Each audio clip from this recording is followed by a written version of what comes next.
There's a secret the British monarchy would rather you never hear. A name erased from royal records. A woman locked away for over 30 years, not because she betrayed her country, not because she plotted treason, but because she dared to love. Her name was Sophia Dorothea of Celle, and she was meant to be a queen. Instead, she became a ghost, the wife of a king who pretended she never existed. Her story was buried under centuries of lies. Her letters burned, her grave unmarked for decades. But in 1790, when builders tore open an old wall in Hanover Palace, they found something horrifying: human bones wrapped in velvet, a jeweled buckle still attached. That discovery cracked open a secret murder, one that began with love and ended with blood. This isn't just a royal scandal. It's the forbidden truth behind the birth of the British royal family itself. You were never supposed to know this. The story begins in 1666, the year London burned, a year when fire and smoke devoured the old world, making way for a new one. In a quiet corner of Germany, in the Duchy of Celle, a baby girl was born beneath the toll of distant bells. They named her Sophia Dorothea, and from her first breath, she was a scandal wrapped in silk. Her mother, Eleanor Desmere d'Olbreus, was no noble woman. She was the daughter of a minor French Huguenot, beautiful, clever, and utterly unacceptable to the German aristocracy. Yet she captured the heart of George William, Duke of Brunswick-Lüneburg, a man who defied his family and the emperor himself by taking her as his wife. Their union broke every rule of dynastic Europe. The court whispered that Eleanor had used witchcraft, that her perfume contained enchantments, that the Duke was bewitched. And so, from the moment Sophia Dorothea entered the world, she carried her mother's curse, born from love, yet punished by blood. She grew up within walls lined with French tapestries and German suspicion. Tutors came and went, teaching her 3 languages: French for charm, German for duty, English for destiny. They said she laughed too easily, spoke too boldly, that she was too alive for a princess. But her father adored her. He called her main Kleine stern. My little Starand promised she would choose her own husband. He lied by the time Sophia Dorothea turned 16. Europe was a chessboard of marriages and alliances. Every duchy, every crown, every dowry was a move. And in Hanover, her cousin, Electress Sophia of the Palatinate, a woman of ruthless intelligence, was playing to win. Her plan: to unite the rival houses of Celle and Hanover by marrying her own son, Prince George Louis, to Sophia Dorothea. George Louis was everything she wasn't: stiff, humorless, and proud. His mother, the Electress, was determined to make him a king. Sophia Dorothea, in contrast, wanted to be free. When she was told of the match, she reportedly screamed, "I would rather drown." Her father ignored her. The dowry was enormous, and the marriage would secure peace between their families. And so, in 1682, the girl who laughed like sunlight was forced to marry the man who would become King George I of Great Britain. The wedding glittered like a fairy tale candles. Silver, the sound of violins echoing through Celle's great hall. But beneath the jewels and lace, the bride's smile trembled. She knew she was walking into a cage. The marriage began in frost. George Louis despised her French manners, her laughter, her warmth. He mocked her mother's origins, called her the shopkeeper's brat. He was jealous of her popularity, furious at her independence. Within months, their union became a war fought in silence. He filled the palace with spies to watch her. He took mistresses openly, none more hated than the sharp-tongued Countess of Platen, a woman whose ambition matched his cruelty. Sophia Dorothea endured it all in till the night of the masquerade. It was 1688. The great hall of Hanover glowed with candlelight, masks glittering beneath chandeliers. Music drifted like smoke, and across the room, through the press of dancers, Sophia Dorothea saw a man watching her, Philip Christoph von Königsmarck, a Swedish count, golden-haired, battle-hardened, a soldier of fortune who'd served in foreign wars. He had the kind of presence that made rooms hold their breath, and when their eyes met, the world shifted. Later that night, she found a letter slipped beneath her chamber door. No signature, only 5 words. "We are both prisoners here." That was the beginning. For years, their love unfolded in whispers and letters, in stolen meetings beneath the moonlit corridors of the palace. Their words still survive insmudged by tears and secrecy. "You are the light that lives even when my eyes are closed," Königsmarck wrote. She replied, "When I hear your name, I remember that my heart still belongs to me." It was dangerous, fatal even. The Countess of Platen already suspected them. Spies lingered in corridors. Servants traded letters for gold. But love made them reckless.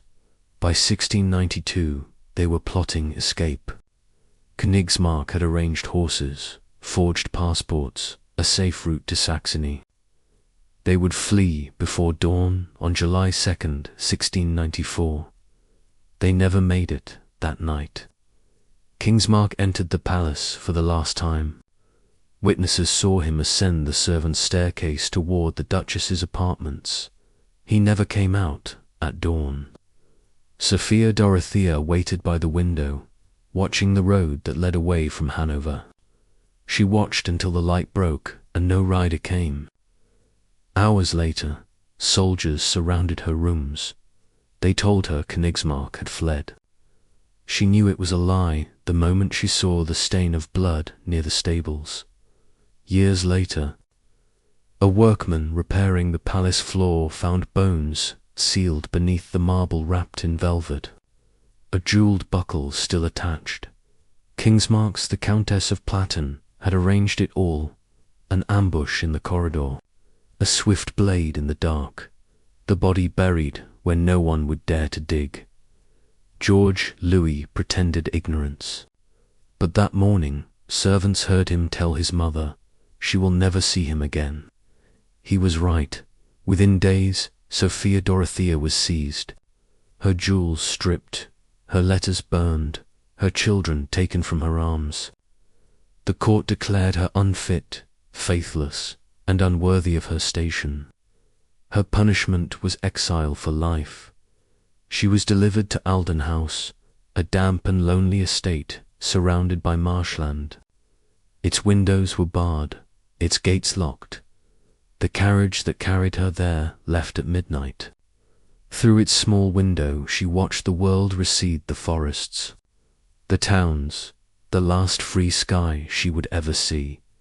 When dawn broke, she whispered, "Goodbye, Philip," and stepped into her prison. 32 years. That's how long she lived in confinement. No trial, no visitors, no word from her children. Her son, George Augustus, would become George II. Her husband, George Louis, would become the first Hanoverian king of England. And she, the true queen, would be erased. She spent her days sewing, praying, remembering. At night, she would open the shutters and look at the stars. Her servants said she often spoke softly, as if to someone who wasn't there. When asked who she was speaking to, she'd smile and say, "To the one who sleeps beneath the palace. If you were her locked away, forgotten by history, punished for love, what would you have done? Would you have begged for mercy? Or would you have waited, silent and patient, knowing that someday the truth would crawl back into the light. The carriage rolled through a landscape of fog and silence.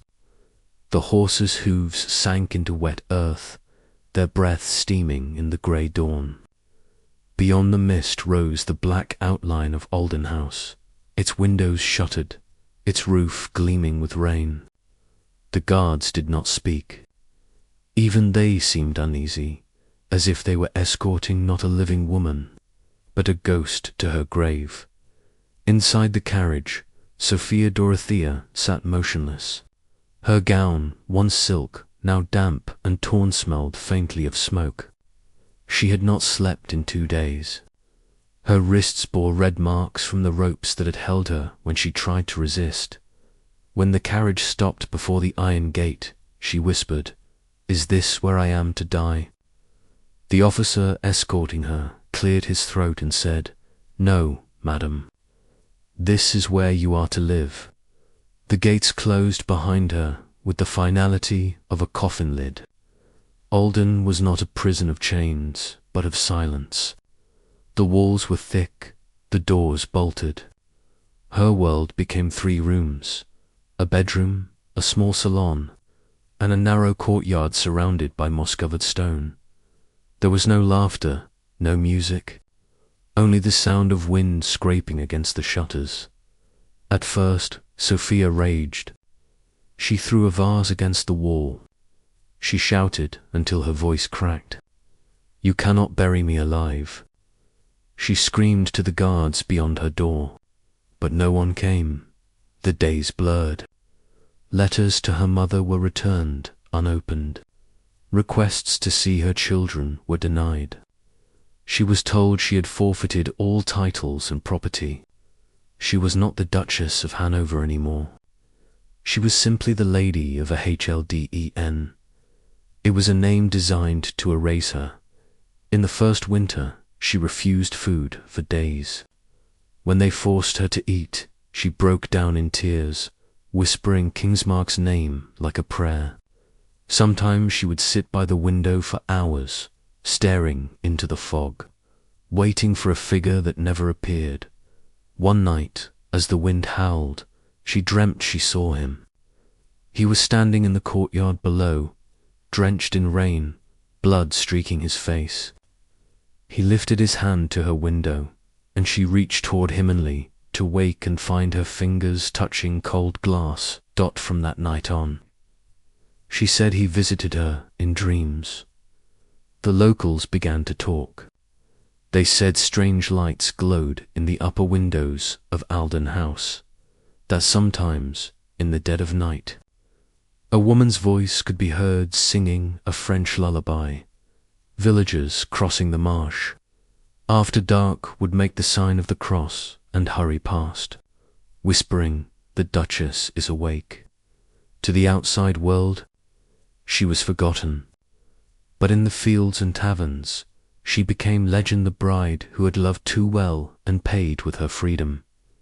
Years passed. The seasons carved themselves into her face. Her golden hair turned silver. Her laughter, once bright, became a quiet hum. Yet her defiance did not die. Every morning she forced the shutters open, no matter the weather, and whispered into the air, "I am still here." Her jailer, Governor von Harling, was a loyal servant of the crown, but not a cruel man. Over time, pity softened his orders. He allowed her to keep a small library, mostly religious texts and a caged bird that she named Freiheit Freedom. When the bird died, she buried it under the rosebush in her courtyard and said, "Now you are freer than I." Far away, in England, her husband rose in power. When his father, the Elector of Hanover, died, George Louis inherited everything. By 1714, fate delivered him the greatest prize of all, the crown of Great Britain. He became King George the first Hanoverian to sit on the English throne, and Sophia Dorothea, the wife who should have been queen. She remained locked behind the walls of Ahlden. her existence a royal embarrassment scrubbed from every record. But sometimes, when she stared at the rain streaking her window, she would smile faintly and murmur, "He has the crown, but I have the truth." She found small ways to resist. She embroidered scenes of freedom birds in flight, ships on open seas, and left them in the hands of sympathetic servants who smuggled them beyond the estate. One of those pieces, a handkerchief stitched with the words G. Nobly Pa I. Do not forget, would one day surface in the Hanover archives. Another time, she refused to attend Sunday prayers in the chapel, saying, "If God wishes to hear my prayers, He knows where to find me." Von Harling wrote to Hanover for instructions. The reply came swift and cold. Do not provoke her further. Her madness serves us better than her silence. They wanted her to seem insane. It justified their cruelty, but she wasn't mad. She was remembering she kept a secret diary hidden in the hollow of a chair leg, written in French and coded phrases. Fragments of it were discovered decades later. Every day I hear the river beneath the stones. It carries his name. They cannot dam the current forever. Another line, trembling in ink. The king dreams he is free, but it is I who walk in the wind. By her third decade of confinement, even her guards changed. New faces came, old ones died or retired. But the legend grew.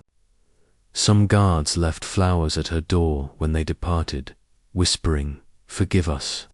One autumn morning, she was allowed to walk the gardens under supervision.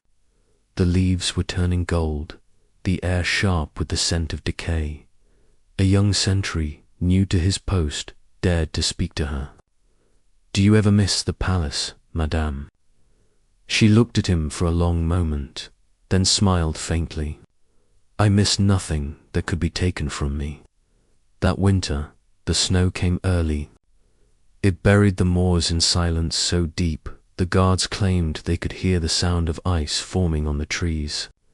Within her chambers, Sophia Dorothea moved slowly, her joints stiff, her breath fogging the glass. The servants feared her less now. Some even pitied her. They brought her extra candles, letters from no one, and bread still warm from the oven. She thanked them each time with quiet dignity. Once, the young maid Anna confessed that she had fallen in love with a stable boy. "He says he will marry me," she said shyly, "if his master allows it." Sophia Dorothea smiled the kind of smile that held both blessing and warning.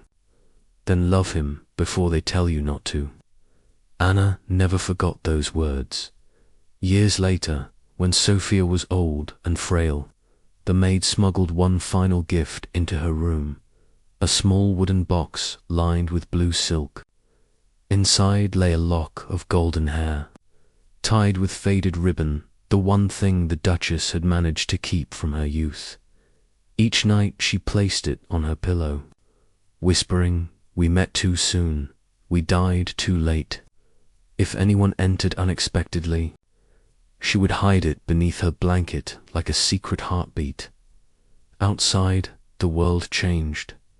In England, the bells of Westminster rang for George the First. The Londoners celebrated their foreign king, ignorant of the woman across the sea whose life he had stolen. He built palaces, raised armies, and filled his court with mistresses. But when storms rolled across the channel, he grew restless. His servants noted that he could not bear thunder. "The Queen is knocking," he would mutter, pale as candle wax. She remembers, and perhaps he was right. In Ahlden House, Sophia Dorothea felt the years slipping through her fingers like water. She no longer counted time by seasons, but by dreams. In one, Königsmarck stood before her, offering his hand. "The river's gone quiet," he said. "It's time." She always woke before she could take it. In her diary she wrote, If death comes kindly, I shall ask him to wear his face. By 1726, her health had failed. The servants found her most days seated by the window, wrapped in shawls, eyes fixed on the horizon as if she were watching for something or someone. That November, a storm gathered over the marshes. Lightning flashed, thunder rolled through the stones of Ahlden. When the guards checked on her at dawn, she was still in her chair, her hands folded, her eyes open. They said there was a faint smile on her lips. She was 59. The court ordered that no official mourning be observed.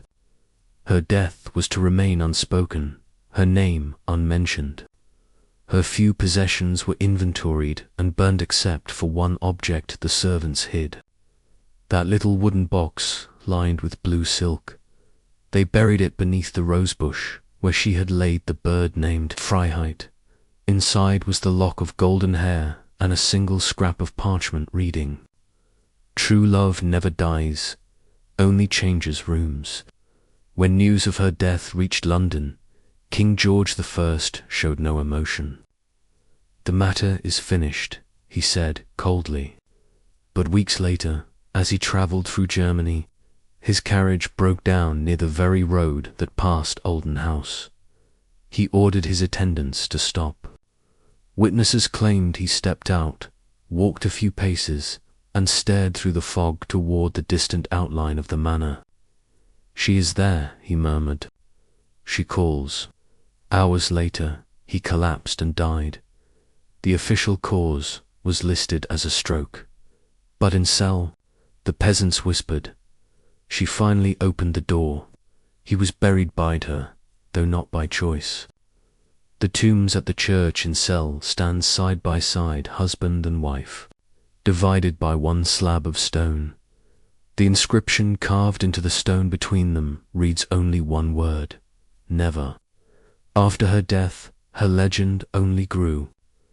Lovers invoked her name as a blessing. Poets called her the Grey Duchess. For those who believed in ghosts, she was a symbol of love-defying kings. In the years that followed, visitors to Ahlden claimed to see her light still burning in the upper window, long after the estate had been abandoned. The candle would flicker 3 times, they said, then vanish. Some swore they heard footsteps on the stair, and the sound of soft singing in French. The words, when translated, were simple: "Love remembers." Centuries later, historians would unearth fragments of her life letters hidden in archives, embroidered cloths with initials stitched in secret corners. From these fragments emerged not a madwoman, but a survivor. A woman who, stripped of name and crown, created her own immortality. For 32 years they silenced her. And yet, when we speak of the Hanoverian dynasty today, hers is the only story that still makes the heart tremble.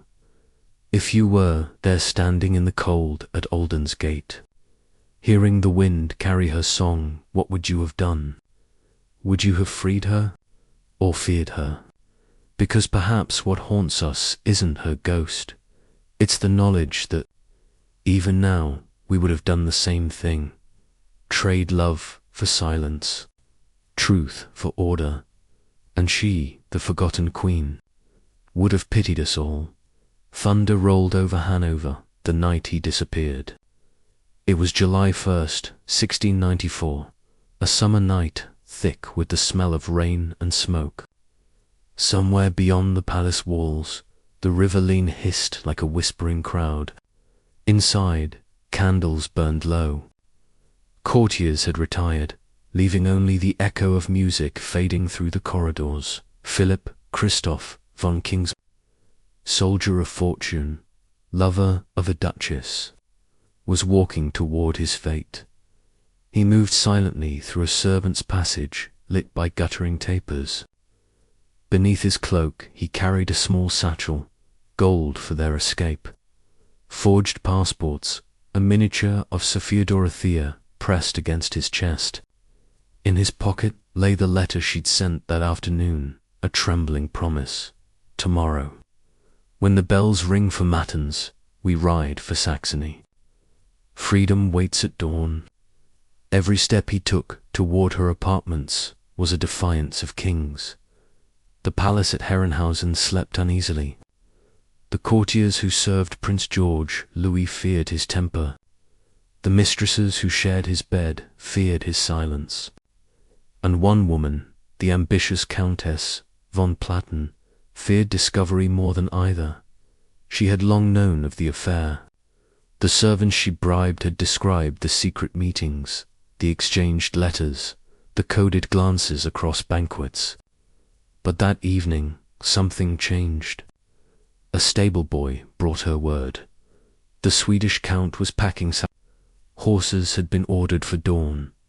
She understood instantly.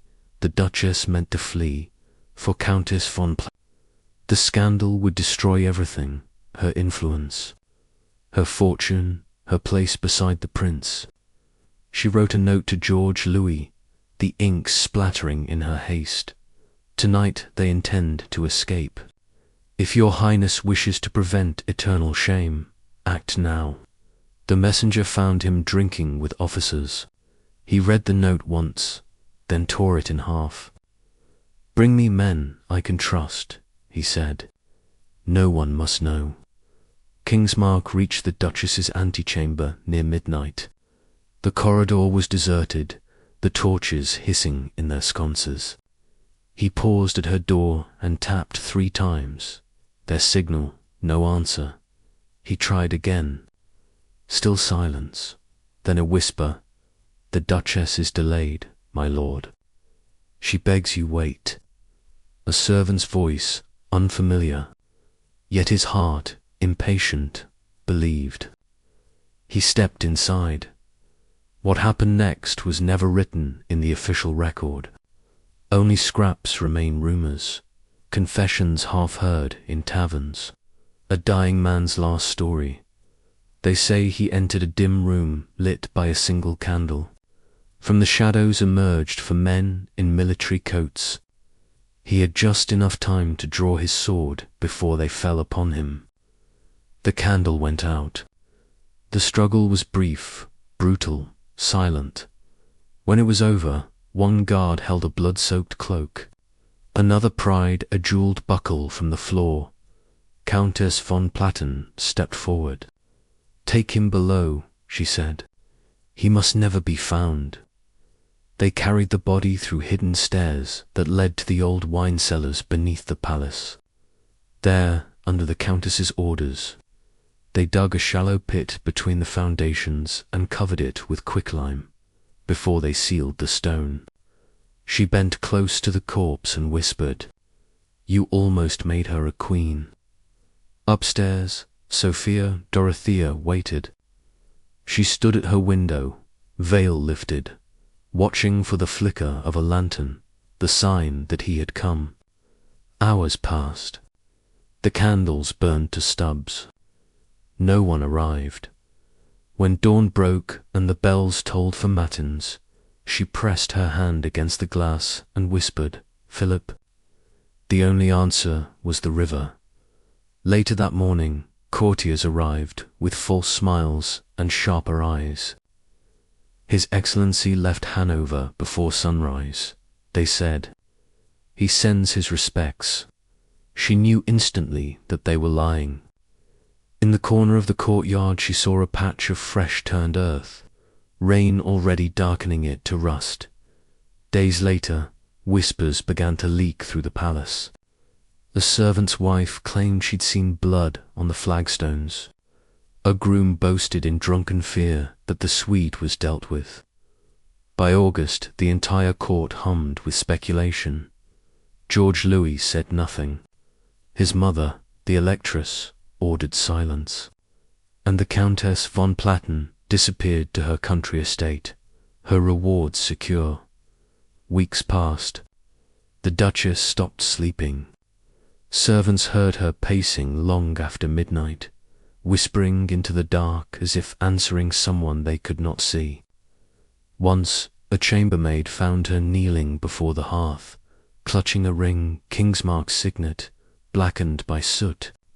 She would not say where she had found it. Rumour reached her mother in Celle. Eleanor sent letters, pleading for permission to visit. None were answered. The Electress of Hanover declared there was no crime, only a woman's folly. Behind those words lay the unspoken truth. The scandal could never be allowed to reach England, where dynastic negotiations were already underway, so they silenced her. Sophia Dorothea was interrogated in a small audience chamber hung with tapestries depicting saints and martyrs. George Louis stood beside his mother, his expression carved from stone. "Confess," the Electress demanded. "Admit your guilt, and mercy will follow." She lifted her chin.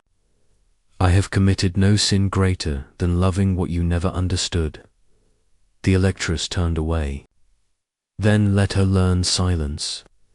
That evening, guards arrived with orders to remove the Duchess to Ahlden House. She asked for 1 hour to pray.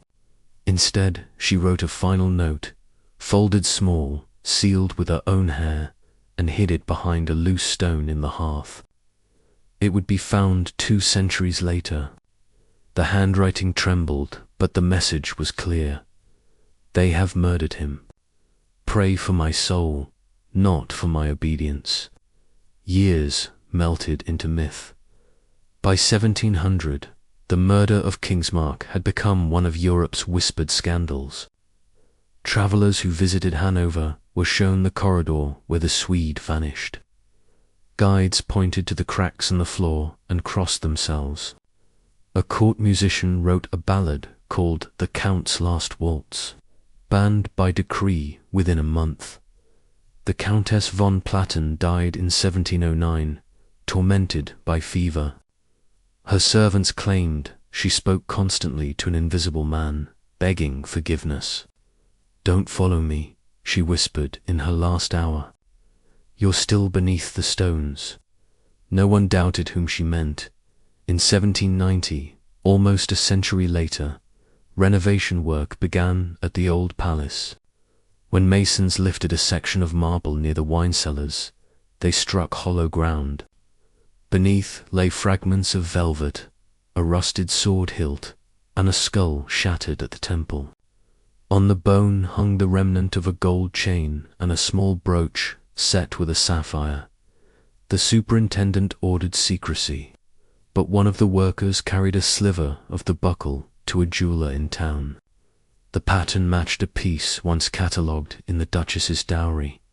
The rumour spread like fire. "They have found the Swede." Within days, the authorities resealed the chamber. The bones were reburied in an unmarked grave. Officially, nothing had been discovered. But for those who had heard the tale, the palace itself felt haunted. Guards refused night shifts. Servants crossed themselves when passing the east corridor. They said that sometimes, when the moon was high, a man's shadow walked there tall, straight-backed, carrying a lantern that never lit. Sophia Dorothea never learned of the discovery. She had long been dust by then, yet it seemed that fate refused to let the lovers rest apart. In the popular imagination of the late 18th century, their story became legend. Romantic poets wrote of the Duchess in grey and her phantom knight. Painters depicted the scene of their last meeting, her hand outstretched, his figure dissolving into shadow. Even King George III's courtiers whispered that the ghosts of Hanover still watched the British crown. Some claimed the king himself kept a miniature of Sophia Dorothea on his desk, a reminder that the price of empire was always love lost to ambition. And yet, beneath the poetry, there was something colder, sharper the truth.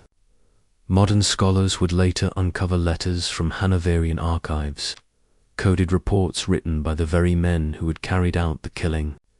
One, signed only J, described the removal of a certain Swedish gentleman whose continued existence endangered the honor of the house. Payment for silence, 200 thalers, and passage to Prussia, another letter. Never sent, lay unsent in Countess von Platten's effects. If ghosts exist, I will see his face before I sleep. So what really happened that night?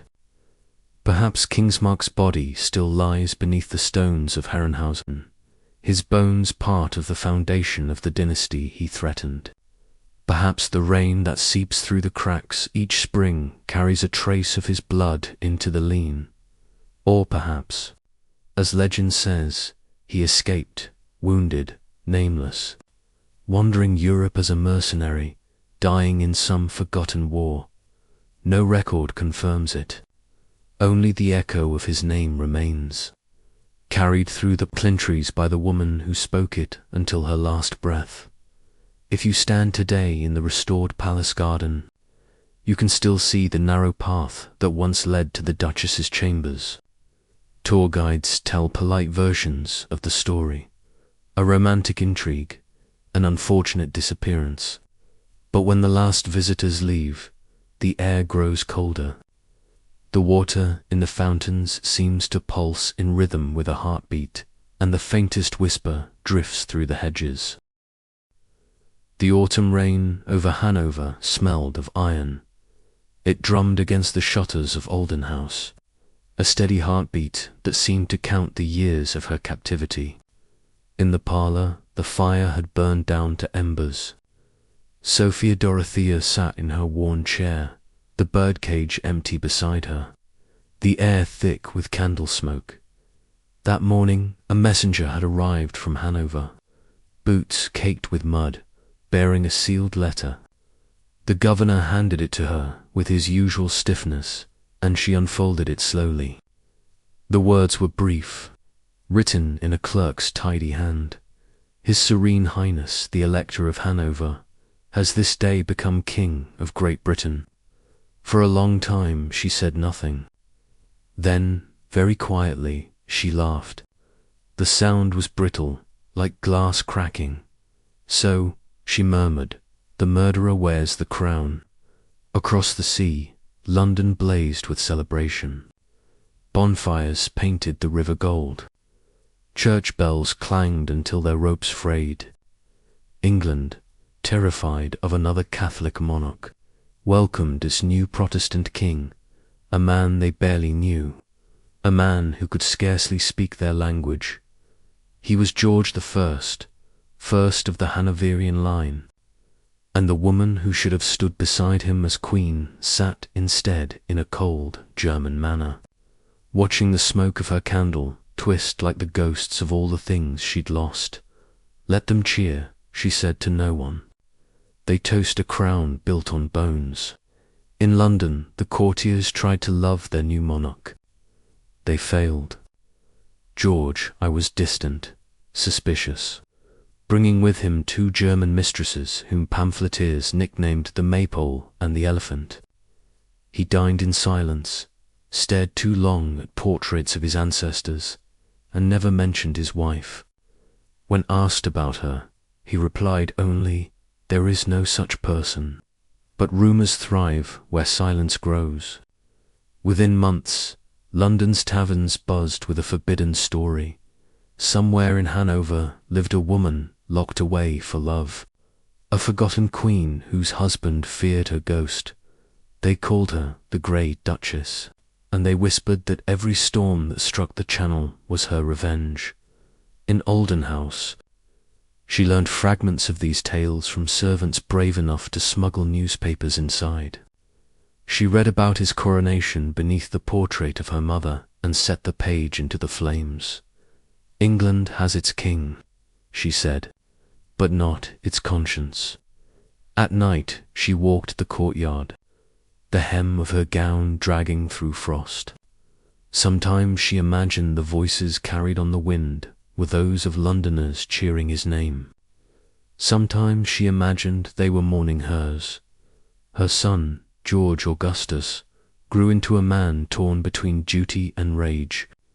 He had been told his mother was unfit, but as he matured, he pieced together the truth whispered by exiled courtiers that she still lived, imprisoned for a love that threatened his father's pride. He inherited her fire. Father and son quarrelled so violently that servants fled the rooms. On one storm-tossed night at St. James's Palace, witnesses heard the prince shout, "If my mother were free, England would know its rightful king." He was banished from court the next morning. When Sophia Dorothea heard of it, she pressed her hand to her heart and whispered, "My blood remembers me." As years crawled by, she followed his rise from afar. Through smuggled letters, she learned that he had married Caroline of Ansbach, clever, cautious, everything his father was not. Sophia admired her, a woman who smiles in a snake pit. She wrote once in her diary, "When the old king's ministers tried to reconcile father and son, both refused. The hatred between them seemed hereditary, a curse etched into the family's veins. And beneath it all pulsed her unseen presence, the ghost in the lineage, the wound that would not heal by 1726. She was 59, her hair silver, her eyes still sharp.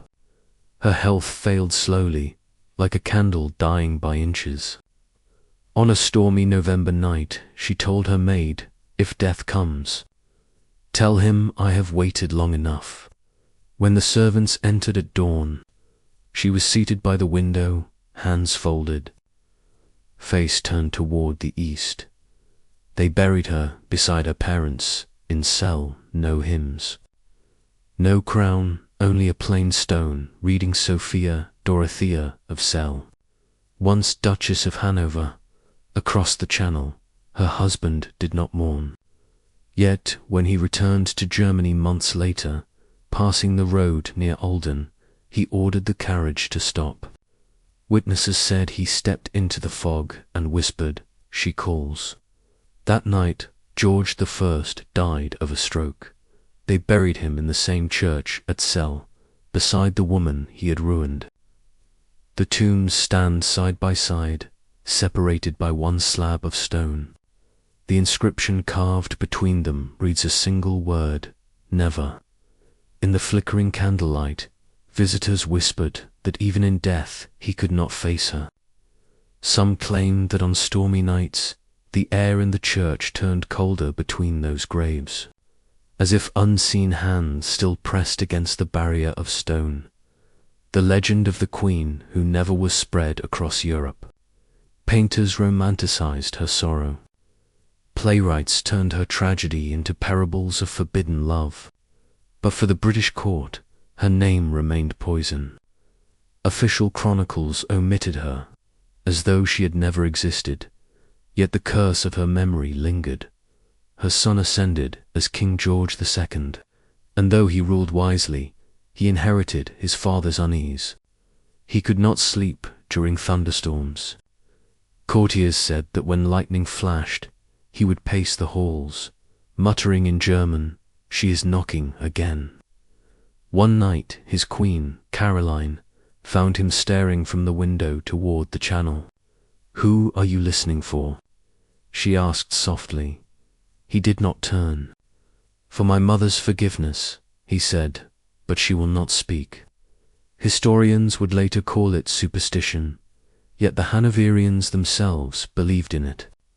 Each generation carried the same omen, a bird that died in its cage before a monarch's passing, a mirror that shattered without cause, a single candle extinguished by a breath no one could feel. They said it was Sophia Dorothea, reminding them that the crown had been purchased with betrayal in the decades after her death. Writers and philosophers began to reclaim her story. French salons whispered that she had been Europe's true queen of the heart. German poets wrote elegies comparing her to Heloise and Sappho. In England, pamphlets circulated anonymously, daring to print the forbidden name Sophia Dorothea of Celle. One verse read, "Locked in stone." Her heart still beats, across the sea her echo meets. The crown may gleam, the bells may ring, but love outlives the lies of kings. The poem was banned within a week. Copies were burned, yet somehow it survived, smuggled inside prayer books, recopied in secret. Even silence could not contain her. 2 centuries later, Queen Victoria herself ordered an inquiry into the legend. When her historians reported that Sophia Dorothea had been falsely accused and unlawfully imprisoned, Victoria ordered a private mass in her memory.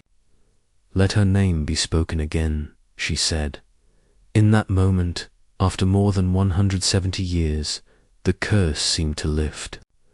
The ghost that had haunted the dynasty was finally granted a measure of peace, or so people hoped. Still, when night falls over Celle and the wind moves through the churchyard, locals swear they hear 2 voices whispering beneath the stone, one cold, one kind. "Too late," says the first. "Not for love," answers the second. "If you were standing there, beneath the vaulted ceiling and candle glow, between those 2 graves, what would you feel? Pity, fear, or the terrible recognition that power always demands a sacrifice, and it is almost never the guilty who pay?" Because that is the real story of Sophia Dorothea. She was not destroyed for treason. She was destroyed for remembering what love was supposed to mean, and that memory, bright, dangerous, and impossible to kill, still flickers like a candle in the dark halls of history. They said she had been forgotten, but walls remember. Stone breathes when the world outside no longer cares. And for 30 years the stones of Ahlden whispered the name of the woman the world called traitor and lover in the same. Breath Sophia Dorothea of Celle. Once a princess, now only a shadow, pacing the same cold corridor, while seasons bled into each other like ink on paper. The world had changed without her, kingdoms risen and fallen. Her husband become King George I of Britain. Her son, a prince, grown into a stranger she could never touch. Yet inside those grey walls, time stood still, an eternal twilight of regret and memory. Every morning she walked the same circle along the moat, her reflection flickering over dark water like a ghost trying to remember its own face. And the guards would turn their eyes away because even they, hardened by years of duty, could not bear the sadness in her eyes. She spoke little, but when she did, her words were like glass, fragile, sharp, reflecting the light of something that refused to die. Some nights she would sit by the window, listening to the wind clawing at the shutters, and whisper to it as though it could carry her words to the man who had vanished from the earth, but never from her soul Königsmarck, the name that had once burned her life into legend. They said he had been buried beneath the palace floors. Others swore they had seen him bound and gagged, dragged through secret tunnels by men who served her husband, the future king whose pride could not bear her defiance. The truth, like his body, was lost to history, but Sophia carried it within her like a wound that refused to close. The years did not soften her. They hardened her into something else, a monument carved by sorrow. When news reached her that George had taken the throne of England, she laughed, a low, bitter sound that frightened even her servants. "So," she murmured, "the man who imprisoned me now wears a crown. May it weigh upon him as my chains have weighed upon me." And yet there was something like pity in her voice, for she knew that no power, no empire, no kingdom could ever make him truly free.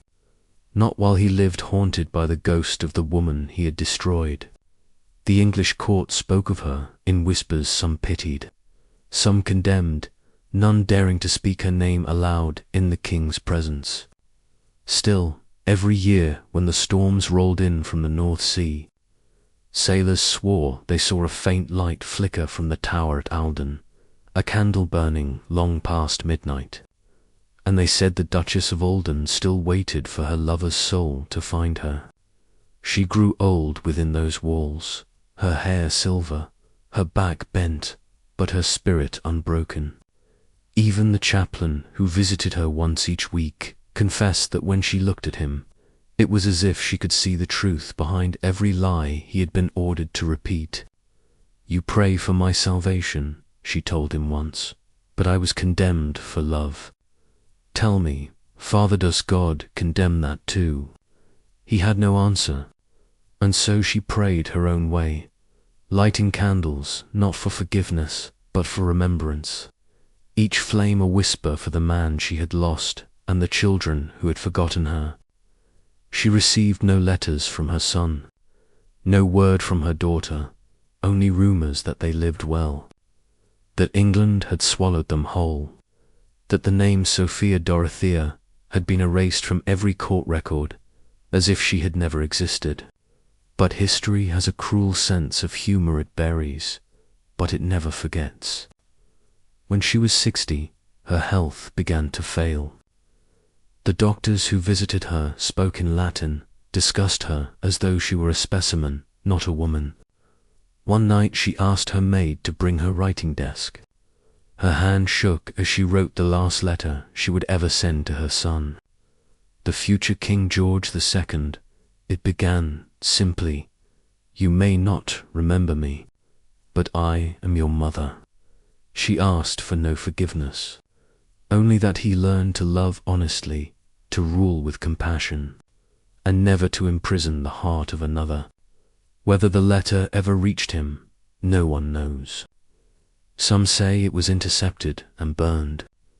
Others claim it lies sealed in a chest in Windsor, unopened to this day.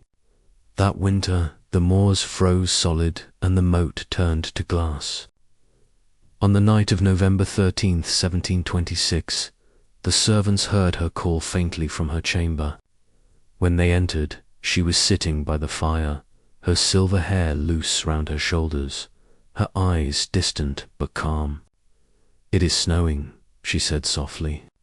"He is coming for me." She held something in her hand, a small silver locket containing a curl of dark hair tied with a faded ribbon. As the clock struck midnight, the flame beside her guttered out. The next morning, the chaplain found her still seated in the chair, her hands folded, the faintest smile upon her lips. Outside, the first snow of winter had covered the castle, and the moat lay still as a mirror. Word of her death reached Hanover and London within days. Her husband, the king, gave no public mourning, no order for bells to toll. He simply turned away when her name was mentioned. Yet 2 years later, as he travelled from England back to Hanover, his carriage passed near Celle so close, the driver could see the towers of Ahlden rising above the mist. A storm was gathering. Lightning split the sky. At that exact moment, witnesses claimed, a bolt struck the ground beside the carriage, killing 2 horses and halting the royal procession. George I clutched his chest, gasped once, and died within the hour. Some said it was coincidence. Others whispered it was justice. The locals swore they saw a white figure standing at the highest window of Ahlden, her gown flowing like mist, watching the storm fade into silence. Even now, centuries later, travellers speak of that window. On moonless nights, when the wind howls across the moors, a single light can be seen burning within the ruins, candle flickering behind broken glass. Some say it is a trick of the eye, others that it is Sophia Dorothea still keeping vigil, waiting for the lover who vanished and the son who never came. History remembers kings and battles, crowns and treaties, but love leaves the deepest scars. Hers was the kind that refused to die, that turned a woman into legend and a legend into warning. And if you ever stand before the ruins of Ahlden House, feel the air shift around you, listen closely. You may hear her voice in the wind, whispering the words she wrote long ago. They think they silenced me, but love has no walls. It is said that history is written by the victors, but sometimes it's whispered by the forgotten.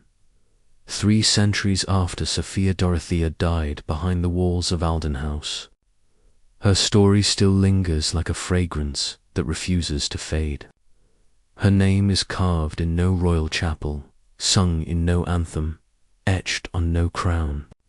Yet she is everywhere, in the cracks of every love story that power tried to erase, in the silence that follows every coronation's cheer.